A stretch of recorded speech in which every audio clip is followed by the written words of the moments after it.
Welcome to another episode of Done is Better Than Perfect. I'm your host, John Grubbs. Welcome to the show. So I want to start by wishing each of you a happy Thanksgiving weekend. I am so thankful for each of you. I'm thankful for my longtime followers. I'm thankful for all of you who subscribe to this show and share comments and feedback each week. I just want you to know that you are precious to me. So here's our topic this show. Why be flexible at work? Flexibility is this new concept to some, while challenging and scary to others. So I wanted to provide a show that would help those of you who are, you're on the bubble between allowing flexibility at work and sticking to the rigid old paradigm of the past. You know, paradigm is a word that reflects our way of thinking about something. So what is your paradigm about work? What is your paradigm about being flexible on the job? Today, I want to challenge you or affirm your thinking. So I think everyone would regularly admit that the workplace has changed. Flexible jobs have increased, get this, 115% in the last 10 years. Now, do you think this is going to continue? Of course it is. Technology has allowed us to work from almost anywhere. With Google Docs and cloud technology, we can access our work just about anywhere on the planet. Now, in one of my books, I predicted the death of the 40-hour work week because time is the worst way to measure work. Time does not equate to being effective. In my books, I equate time to sit put rather than output. In other words, the amount of time you occupy a space does not equal productivity. In the past, it was the only way to capture work for pay, and that's just simply not so in most jobs today. Now, of course, there are always exceptions, but these exceptions are getting fewer and fewer. I used to say someone in a toll booth needs to be paid by the hour because they can't predict when people are going to come along to pay the toll. But now, folks, in most cities that I commute, that's now been replaced by pay-by-mail technology. You know, a nurse still needs to be at a hospital in case a patient arrives. I get it. Fast food workers, though, who used to be predominantly the only way to pay them is by the hour. But now they're being replaced by kiosks in places like McDonald's. And you even see cashiers at stores slowly being replaced by self-checkout. What does all this mean? It means that hourly pay is the worst way to capture productivity, and the business itself is making this realizations. So what can flexibility at work look like? It can be anything from 100% remote jobs to 4-day work weeks, or offering freedom to work in or outside the office. Or even in manufacturing, I think we're going to start seeing things like opt-in and opt-out schedules. That might be by the week or even by the day or even by the shift so that workers have flexibility to work when they want to work. Now, here's the point that I want you to get from today's show. If you want to flex, you can. If you think you should flex, you should. And if you think you cannot flex, I want you to rethink the future. Today's show, I'm going to share 3 reasons to consider flexibility for your workforce. And these 3 reasons, I'll recap them at the end, but I want you to really soak these in and think about what they might mean for your workplace. Now, I know the audience might be a CEO that's thinking about how he or she runs her organization, or it may be even a worker that's trying to decide, what type of company do I want to work for?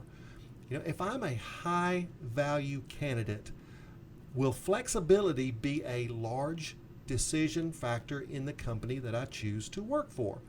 So get your pencils ready, make a mental note. Here's number 1. Employee stress decreases and retention increases when you allow flexibility. Let me say that again. Employee stress decreases and your retention increases when you allow flexibility at work. The top value that employees seek in a potential new job include the following. They want to know, what type of work-life balance will I have? You know, these new generations, Generation Z and millennials, are teaching us that work is not the epicenter of our life. Work is not how we define ourselves. Us older Generation Xers and even the baby boomers, you know, we pretty much defined who we were by our jobs. And we're learning from this young generation that that's not always healthy. We're a lot more than what we do for a living. No one's going to put where you worked on your stone when you pass away. Or at least I hope they do not. I hope they focus on what type of father you were, what type of brother you were, what type of mother you were. I think that is much more indicative of the human being that we are than merely what we do for a living. Now, it doesn't mean that work's not important, but here's some things that people want in the jobs of today and the future. They want flexible work options. They want control over their work schedule. And more than the salary being offered, these things are what they seek. Does that surprise you? That someone would want work-life balance, flexibility, control over their schedule, more so than just a simple salary. What that tells me is that we can't buy our employees. We are merely offering them an incentive to work for us. Now, here's what employers need to realize. Flexibility is slowly becoming a must. It's not an option. If you want to retain top talent, you're going to have to consider flexing in your organization. And if that makes you angry or makes you sad, I just hope you realize that it's neither of those. It's just the future. The main reasons employees seek flexible schedules at work is because they want to manage their work-life balance. They want to accommodate family needs and reduce commute time, and overall lowering their stress is the goal. Now, if you can reduce employee stress, think about this. Employees will feel better at work, and in turn, they're going to be more committed to you. Employees who flex their schedules get more sleep at night. They didn't feel obligated to come into the office while they were sick and were healthier overall. So, the less stressed an employee is, the less likely you are to burn them out, and the more likely they are to stay with you. Now, that's number one. Let's pause here. I want you to make a comment if you agree or disagree. I really want to know your thoughts. You will not hurt my feelings if you disagree with me, but most importantly, I want to know if you think that the trends I'm sharing today are realistic and part of the future. So make a comment below. Here's number two. Flexibility is the way of future generations. Flexible employment options are necessary if you want to attract the younger generation of workers. Why? Because they value work-life balance more than any other generation in the past. And part of the draw is flexibility in work life. Now, here's a stat that may just blow your mind. A staggering 70% of millennials born between 1981 and 2000 have reported leaving or considering a new job that offered, guess what? More flexibility. What do you think of that? 70% reported leaving or considering a new job that offered more flexibility. Flexible jobs and contract work is the wave of the future. We are going to see more than 50% of all Americans in the gig economy by the year 2025. That means we're going to see workers looking for work that allows them time to flex. And you know, this idea of workers who work when they want to is being, well, the first evidence of this is just the growth of Uber, because they can turn on or turn off their work schedule when they want. And companies are slowly nixing permanent office locations. Meetings are becoming more and more virtual. And here's the major point. If the office space is not necessary any longer, why should set office hours remain? Boom. Why should set office hours remain if we are no longer requiring office space. Let that soak in a minute. By the year 2030, 10 short years from now, office life as we know it will be gone. And most, get this, most workers will be working in some remote fashion. I said most. Start preparing for the future now and stay ahead of the curve. Think flexibility when you can. Now, here's reason number 3 to offer flexibility at work. Number 3, productivity will rise. Surprised? 77% of employees say flexible work hours makes the workplace more productive for them. That is 3/4 of all workers that were polled in a recent study say that flexible work hours makes them more productive. Now, if you doubt this, just look up a recent Microsoft case study on work and productivity. I think you'll be surprised at what you find. Now, when you consider that creativity and productivity, the energy that comes with those aren't constant throughout the day. It is not predictable every day. We're not going to be equally as productive, equally as energetic, equally as creative at all parts of the day. So offering flexible hours will create greater room for higher functioning hours specific to each employee. What if you're the early bird and you like to do work, you wake up at 6 and you like to work between 7 and 9, and yet you're stuck in a car commuting? Or worse, what if you're the night owl and you get really high energy between 9 p.m. and 11 p.m. and now you've already spent all of your energy at work?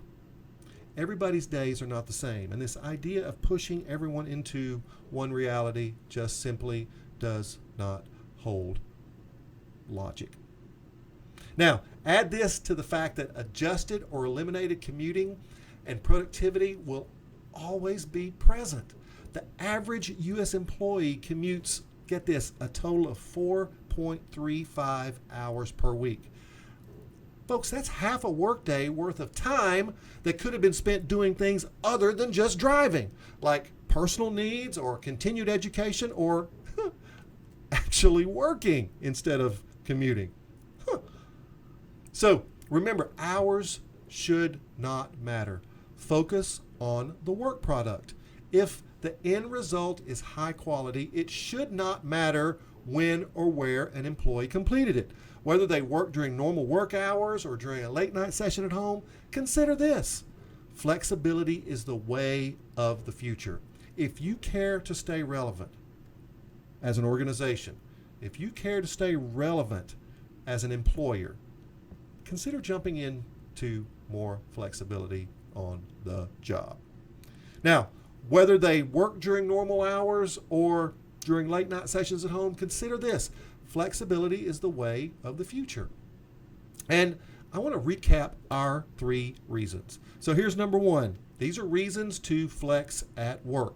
Reason number 1, employee stress is reduced. Who doesn't want to reduce stress in their lives? Number 2, flexibility is the way of future generations. It doesn't matter what I think. It doesn't matter what most of you think. The way of future generations, especially millennials and Generation Zers, is going to be flexibility. And here's a 3rd reason. Productivity will improve.